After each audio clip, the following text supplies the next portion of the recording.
Welcome to another inspiring episode of the Elite Expert Insider Podcast. Hosts Melanie Johnson and Jenn Foster are the owners of Elite Online Publishing. They're both Wall Street Journal, USA Today best-selling authors. We're really glad you're here because this podcast was designed for you. Meet industry experts that share their secrets and strategies. Get successful results for your business in money, relationships, health, and your life. Each episode is going to inspire you to take action towards reaching your greatness. Hey, it's Melanie Johnson, along with my business partner, Jenn Foster. Hi, Jenn. How you doing? I'm doing great. It's a wonderful day today to learn about how we can save money and make money. It's always a good day to learn that, right? And it's always a great day to write a book and subscribe to this podcast. So make sure you subscribe to the podcast. And if you're thinking about writing a book, we guarantee that you'll be a #1 bestseller. We help you write, publish, and market your book here at Elite Online Publishing. So check us out and go to the submission button. All right. The two things that are for sure, like you talked about, is death and taxes. So we're not going to talk about death today. We're only talking about taxes and how to save money. And I just have so many questions already. I already told Steve Moskowitz, I'm going to keep you busy today on this interview. So we have Steve with us today who owns his own tax firm. He's a tax lawyer and an expert. And we are going to dive in with questions. How you doing, Steve? I'm doing great. And the reason for that is I love talking about taxes. Makes me really happy. And I know when I say that, people think, the guy's joking around. But I really mean it. And the reason I mean it is we can save so much in taxes. What people don't realize about the tax system is there's two purposes to it. Now, everybody knows about one. That's to extract money from us. But the other one is, in a democracy, the government can't order us to do something, even though it's good for the economy. So how does the government get us to do something that they want us to do, but they can't order us to do? They give us a tax incentive. And that's how you see wealthy people are legally not paying taxes. And every year you see these exposés where you have these Fortune 500 companies that are making profits of billions of dollars, billions with a B, and they legally don't pay any taxes. How could that be? Because they're taking advantage of these incentives. But you have to know where they are. So suppose, for example, I said to you, I had a magic business card and I'm going to hand it to you. And if you hand it to the IRS, they'll write you a check for $1 million. Would you take that business card right on down to the IRS? Absolutely. Yes. Okay. But now suppose we did this. I took the magic business card and I put it in the back of a big dump truck. And I put in a whole dump truck full of business cards. I got a big shovel and I stirred it around. I backed up the truck to your office and I dumped all those business cards in your office. What would you do?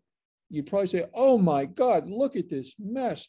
Let's get this place cleaned up. And you'd throw out all the business cards, including the $1 million business card. But as a congressperson, I could say, what are you talking about? I gave you the same magic business card as I gave the Fortune 500. You just chose not to use yours because you didn't know where it was. And that's what happens with a lot of these tax benefits. They are buried in the tax law. And that's why I became a tax attorney. Before I was a tax attorney, I was a CPA. And when I set foot into law school as a student on day one, I already had a bachelor's degree and a master's degree in accounting. I was already a practicing CPA doing taxes. So why did I go to law school? Well, I didn't want to chase ambulances. I didn't want to do divorces. I wanted to do taxes because it's tax planning. It's doing the stuff where you say, look, if you do this, then you don't pay any taxes. And that is what people miss, because I call it avoid March Madness, because I'm on the radio and TV here. And I talk about March Madness. Now, I'm not talking about college basketball. I'm talking about around March, people come in, new clients, and they say, I'm paying too much in taxes. There has to be there's some secret. Let me in on the secret. I want to know what the secret is. And the secret is tax planning. Now, a lot of things, not everything, but a lot of things have to be done before the year ends. So the bottom line is, whenever you listen to this podcast, there's an awful lot you can do. If you are in business, the government is giving away the store. If you're not, if you're an investor, the government's giving you a lot of things, but you have to know about it. And some of the things are so simple that when we tell you about them today, you can say, my God. And sometimes clients say to me, oh, how is this something new?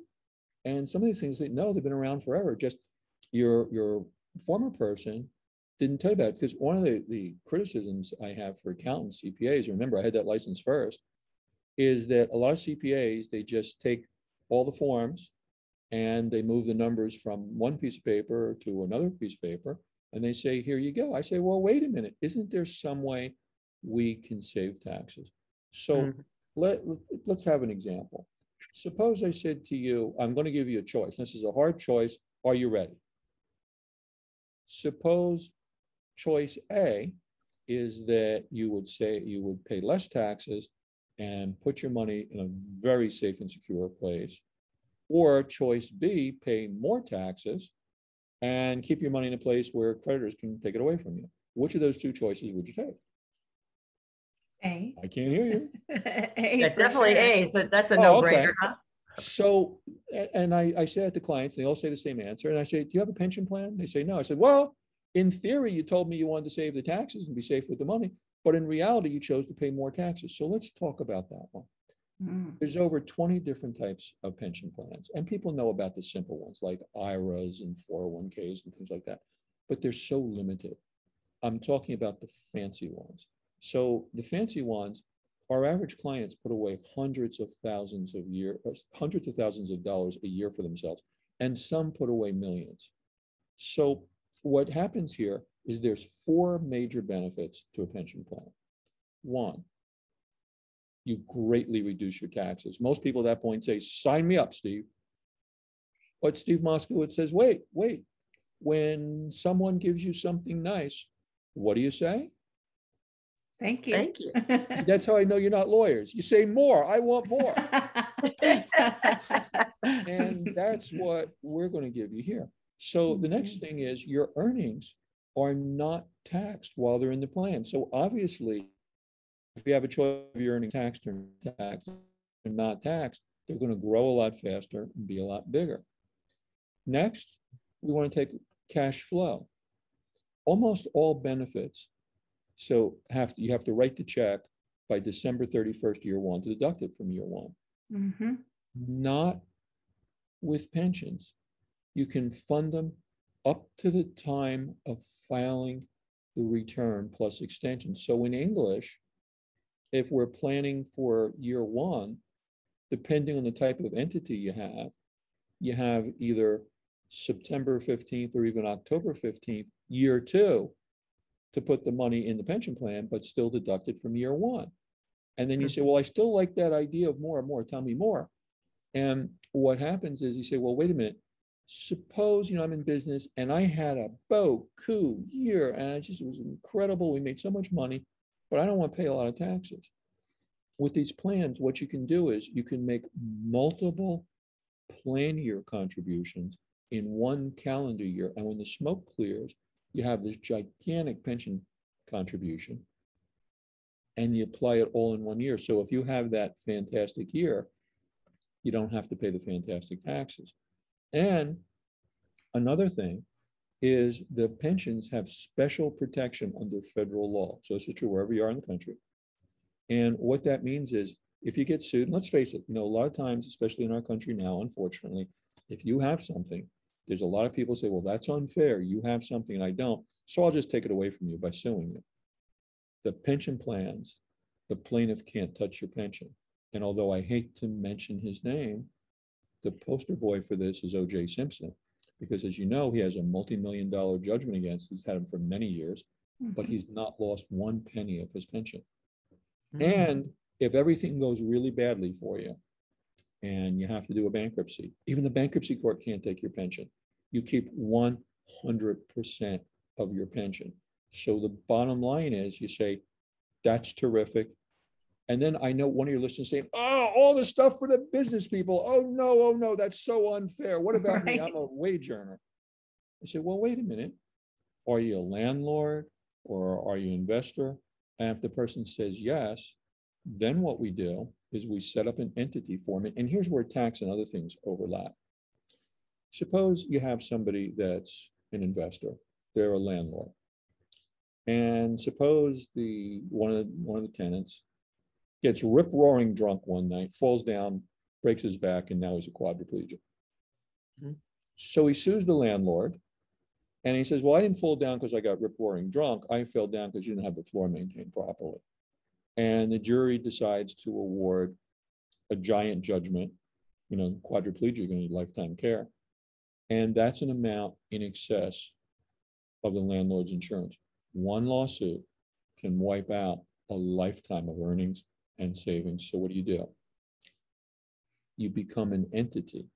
And since the entity is the one that rented it, the max the plaintiff can take is the net equity of the entity. So for example, if you're a landlord and you have 3 properties, you have 3 different entities, the plaintiff in my example gets the entity where he was injured. The other 2 entities are safe, and the personal assets are safe. But when we do those things that we learn, when someone gives you something nice, what do you say? More.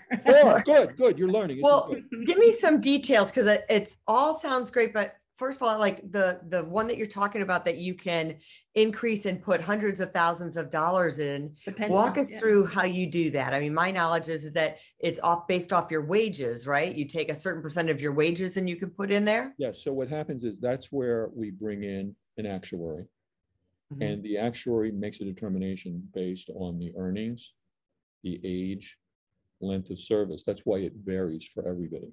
That's why that's the good part. That's not why it's set, because a lot of the easier plans, the simpler plans, they're set. You max out a certain amount, and that's that. That's why these plans, you can max them out. And then a lot of times when somebody has a business, maybe they're married. Well, if you have the spouse come and work for you and you pay the spouse fair market value for services actually performed, then the spouse gets a pension too. So that's more money for the family. Same with the kids. So what happens is that we put the kids on the pension. Once again, we're not just putting them on the books, we're giving them fair market value for services actually performed. When that kid graduates from college, instead of having a whole bunch of school debt, what happens is they have a nice fat bank account or stock account or other investment account. You can have self-directed investments, all types of things. And the beauty here is this: the parents are going to spend money on the kids anyway. But if you go ahead and you spend it directly on your kids, you're spending money after you pay taxes on it. Right. If you pay the kid has a brand new tax bracket. The kid learns the work ethic, which, forgive me, I think is a very worthwhile thing to install in a young person.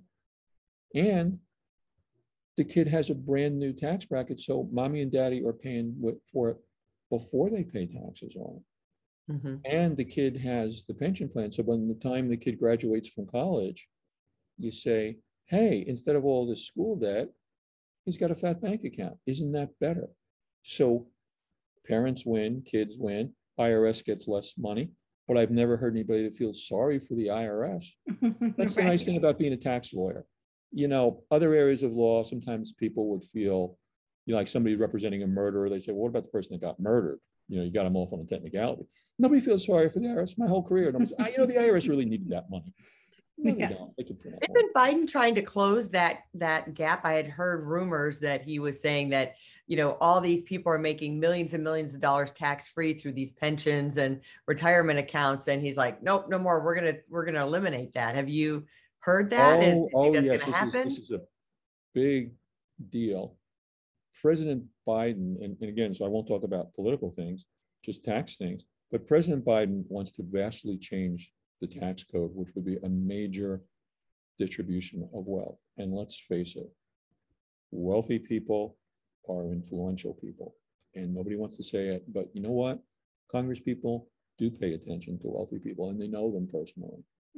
And do you really think that the people that are wealthy are going to say, you're right, I felt so guilty about not paying my taxes. I need to pay my fair share. So let me just take my wealth and just transfer it right on over to somebody that doesn't work. I'll feel so good about myself. No, that's not going, unless he's riding his unicorn to Congress, that is not going to happen. So what happens is President Biden wants to do all kinds of things. For example, right now, we each have $11.5 million exemption on our state taxes. So that means a married couple, you don't have to start paying the state taxes until you start giving away more than 23 mil. Most people don't have 23 mil, so it's not a problem. President Biden wants to drop that way down to, the numbers vary depending on who you talk to, between 1 and 3 mil. Another thing he wants to do is take away what's called stepped up basis. So what stepped up basis is this. Suppose grandpa bought a building when he was a young man for $10,000. Suppose the building is worth $1 million today when he dies. Grandpa leaves the building to granddaughter. Granddaughter sells the building the next day. So she goes on her tax return, sales price $1 million. But she's not using grandpa's basis of 10,000. She gets a stepped up basis. Stepped up basis is fair market value with date of death of the decedent or alternative valuation date, which I won't complicate with. So we'll say, okay, in this case, we go $1 million minus fair market value when granddaddy died, $1 million. Tax gain 0, taxes 0. President Biden wants to do away with that. Another thing President Biden wants to do away with is the preferential rate for capital gains. So what happens is, we know if we have wages, we pay a tax rate, which he wants to raise, by the way. And capital gains, there's a much lesser tax rate. Well, let's face it. Most people that work for a living pay ordinary income on their wages. Wealthy people are making a lot more money through investments. They're paying a lesser tax rate. Warren Buffett talks about that. Warren Buffett has a secretary that he pays 60 grand a year to. And he brags that the percentage that he pays on his billions is less than the percentage his secretary pays. And that's true. And like before the show, we were talking, and the typical thing I'll say to a business owner is, so mom and pop, you have a really nice candy store here on the corner. And I'm going to make a guess that without even seeing your books, I'm going to make a guess that you make less money than Apple Computer. And so, well, yes, we do, Steve. Yet mom and pop are paying more taxes than Apple Computer. Why? Because Apple Computer has an army of guys like me and say, look, do this and this and this and this. And there's so much you can do to save taxes. For example, we're going back to investors. So let's assume you say, you know what? I'm a wage earner and I'm also a landlord. So the first thing we did is we set up the entity for asset protection. But then what happens, we say, well, okay, let's do this. Pensions were designed to offset company income, not investment income. So what happens is we say, okay, we set up a company. So we did that already for asset protection, but we also put a pension in the company we just set up. And now effectively, when the smoke clears, in reality, we've offset our investment income with the pension. So again, instead of paying taxes, we put money away for our retirement and pay a lesser amount of taxes. That's one of the things you can do. I love that you're talking about this, because I've never heard of this. Because when I hear of a pension, I always think, oh, that's somebody who worked for a company for 30 years and now they get some money when they retire. And I didn't ever know that a business owner could have a pension. Like me could set one up, or have you set one up for me.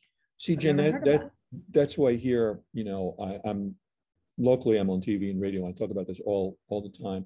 And exactly what you said is what almost all people say to me. They work really hard and they say, I'm nose to the grindstone. And usually my biggest decision when I come home at night is, do I get something to eat or I go right to bed because I'm exhausted? And they don't hear about these things. But somebody that does, you have tremendous advantage. That's why these podcasts are so valuable. And that's why so many years ago, I chose to go on the radio before the other lawyers did, because I said, well, look, if you don't know these benefits, you're not going to look for something you don't know exists. Right. So just listen to me, and I'll tell you that's why I originally went on the radio so many years ago. And there's so many of these things. So if you have a landlord, you can do that. If you are investor in stocks and other things. But going back to be a landlord, we know a major incentive is depreciation. But now we know, well, okay, if we have properties, if they're commercial properties, we have to depreciate them over 39 years, residential 27 and a half. But wait a minute, there's something called cost segregation analysis. So what cost segregation analysis is we go ahead and we send an engineer to our property, and the engineer says, okay, well, this portion of the property is 39 or 27 and a half year property, but this portion is 15, this portion is 10 year, this portion is 5 year, and this portion you can write off this year. So what it does, it greatly accelerates depreciation. So you have the most beautiful sweetest words in the English language. And you know what they are? Positive cash flow with a tax loss brings a tear to the eye. And what you're not writing a check to depreciation. Right. It's just a theoretical entry that you do in your tax return, but it works. So let's assume that we have a brain surgeon and she has her medical practice and she's also a landlord.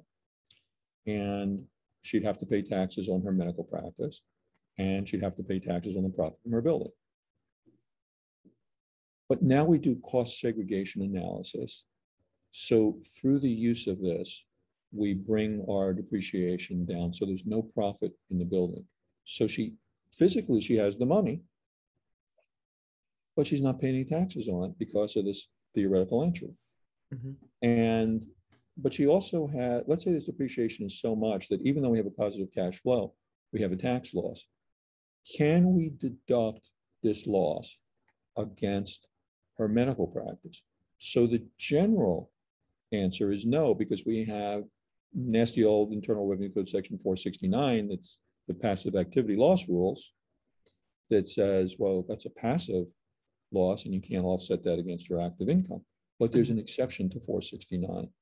It's the real estate professional. So let's assume that our brain surgeon is married to a house husband and she's listening to your podcast and she comes home and says, honey, you got to stop watching Oprah all day. And you are now going to manage the real property. So he becomes a real estate professional. If you're a real estate professional, that's an exception to 469, and you can write off passive losses against active income. With a married couple filing a joint return, only one has to qualify as real estate professional. So since the guy got off the couch and started managing the business, the real estate, and became a real estate professional, now we can take that paper loss. Remember, they made a profit on the building, but we have a paper loss. We offset that against her medical practice. And now she's made a profit from her medical practice. She's made a profit from her rental building, but legally she hasn't paid any taxes. Isn't that sweet? That's all in the law. That's in those magic business cards I was talking about, but I knew where to look in the dump truck and most people don't. And we've only gone to a couple of things. Well, we have the pension for her. We have the cost segregation analysis for her. And there's a ton of other things you can do. But you start to see now, if you know how these laws work, you put tremendous savings. This is what wealthy people do. This is what the Fortune 500 do. And the reason I went on the radio so many years ago is I wanted the average person running that little business to know, hey, you know what? You can do that too. And this stuff isn't complicated. It's like, you know what?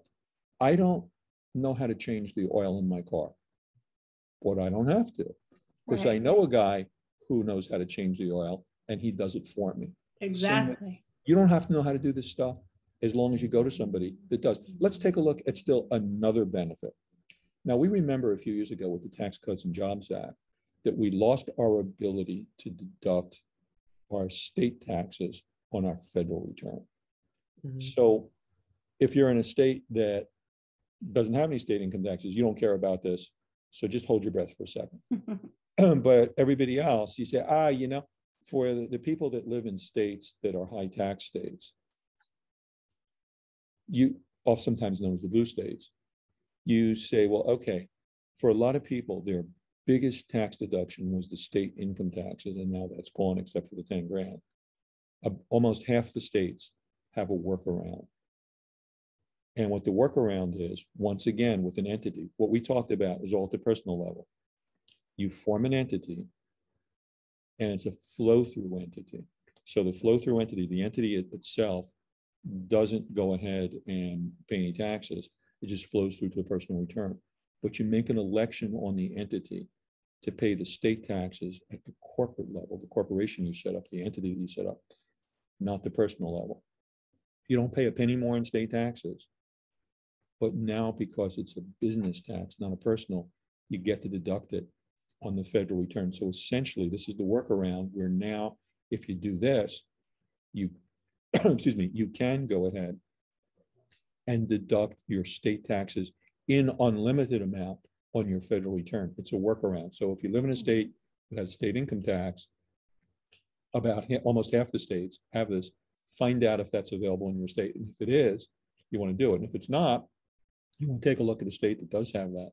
So there's just so very much here.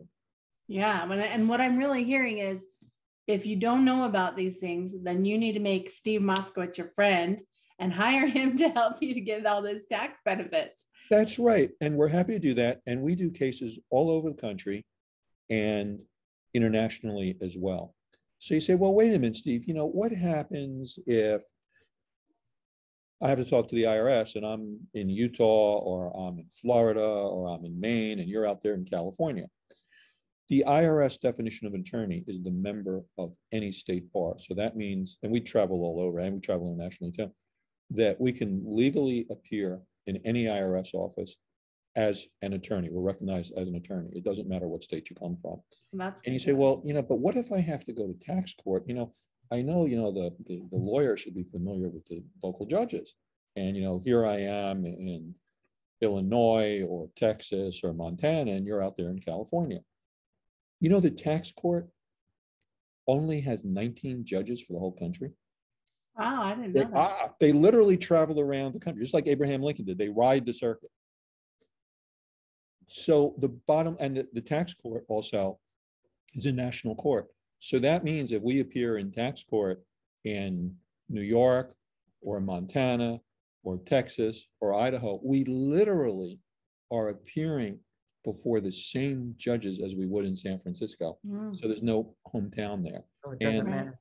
The bottom line is that there's so much of this. And again, it just boggles me how accountants and so many people in the tax business just are filling out the form. You don't do that. Like there's the other benefits. Another benefit that we're doing right now is something called ERC, Employee Retention Credit. So what this is all about, this is a federal government stimulus for employers. The federal government will give you up to $33,000 per employee for 2020 through 2021 if you qualify. So if you have 10 employees, you get up to $330,000. If you have 20 employees, you get up to $660,000. And this is a grant. You see why I get so excited about these things. This is a grant. That means it's a gift. You don't pay it back. You don't have to spend the money, especially you do whatever you want with the money. And this is evolved in our law, but you have to go ahead and know about it. So when the pandemic hit, the government started giving money away. So they had a program called PPP, Paycheck Protection Program. And PPP and ERC came out at the same time. But you had to choose one or the other. And the end of last year, the government said, only kidding. You can have both after all. So there's a mad flurry to get that. Then the government said, well, you know what? They're going to extend it beyond 2020. They're going to give us the first 2 quarters of 2021. Then the government said, just kidding again. They're going to give you 4 quarters of 2021. They're giving this money away. And what happens is this law has changed and changed and changed again. So you might say, well, this sounds so good. Right after I finish this podcast, I'm going to go right to the IRS website and read all about it. Whoops. Nope. No, you can read about it. It's on the IRS website, but they have a warning up there that they're not up to date. Yeah, because it's changing. Because it's still changing. The good news is all the changes since then have been more inclusive. And if you want stuff that's up to date, I wonder if I could find a website that would have that. Oh, mine does. So Perfect. you can read all about that at moskowitzllp.com. And this is money the government is giving to you. Now, it's much better than PPP. Here's why. A lot of people said, I blinked my eyes and the PPP was gone. The problem with PPP, it was a government set aside. So the government said, okay, they're setting aside a certain amount of money, first come, first serve. And when the money runs out, the program's over. And there was a mad dash. And unless you were right at the very front you got left out in the cold. None for you. Poor fellow, poor lady. ERC is not like that. ERC is unlimited.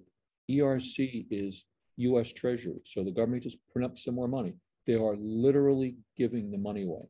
And what happens is that if you go on do your own research, because I've told you this law has changed so much, there's a lot of people that will call me for other things in the office. And I'll say, hey, what about ERC? And they say, oh, no, I don't qualify. And I say, well, why is that?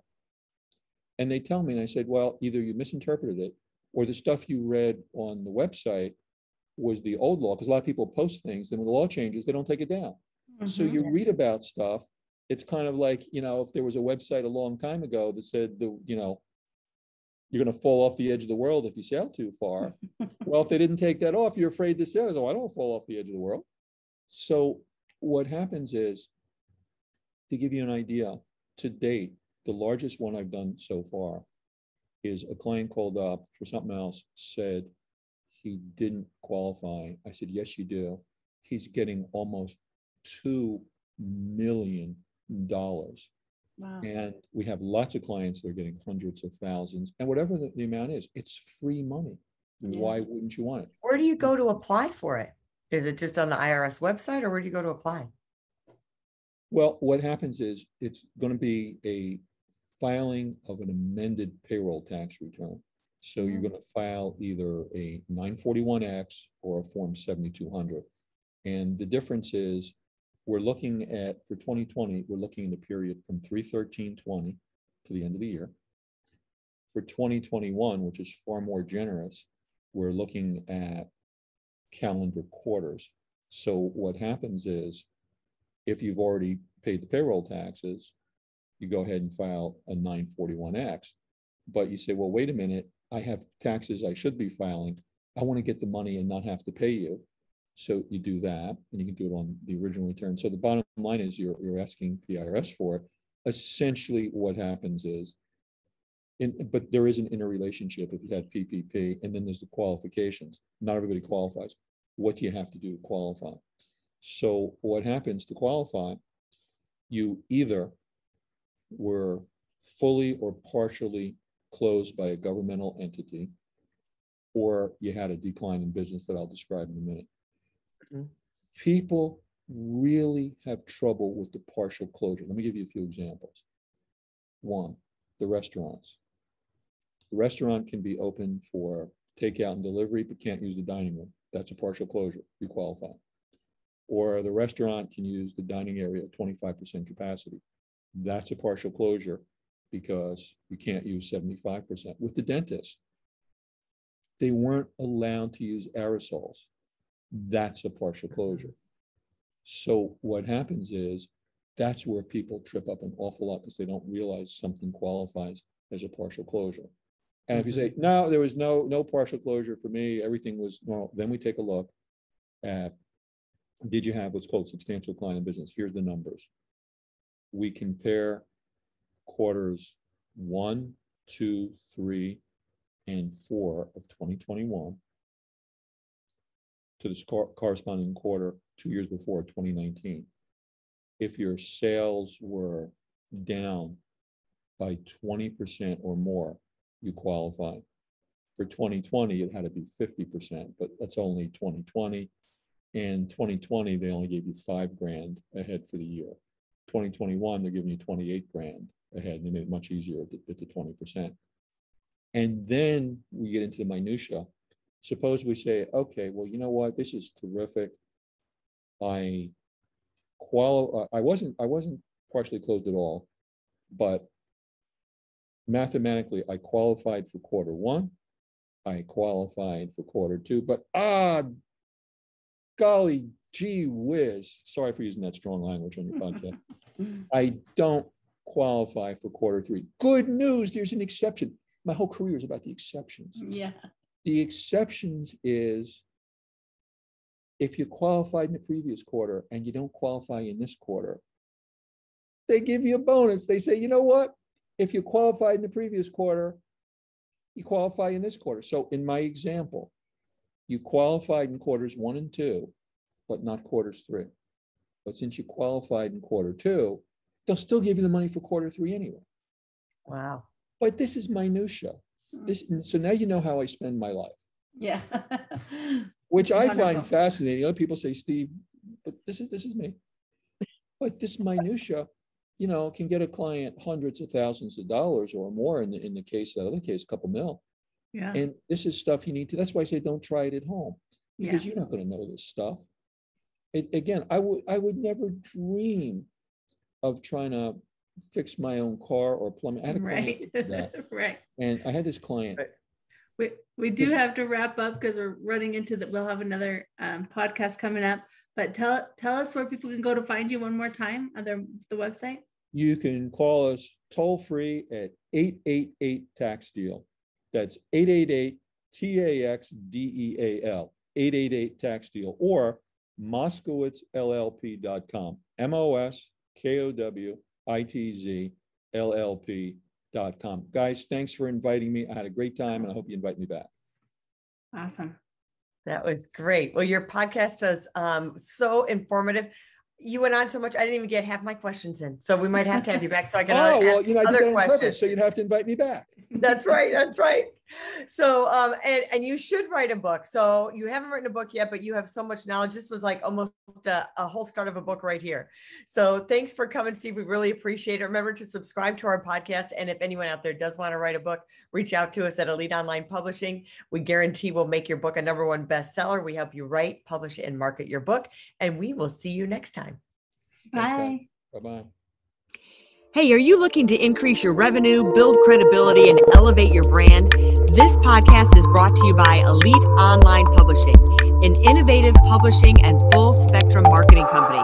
They will publish and market your book to make it a #1 bestseller. Becoming an author is the best way to market your business. So contact them at eliteonlinepublishing.com today. All of their authors become #1 bestsellers.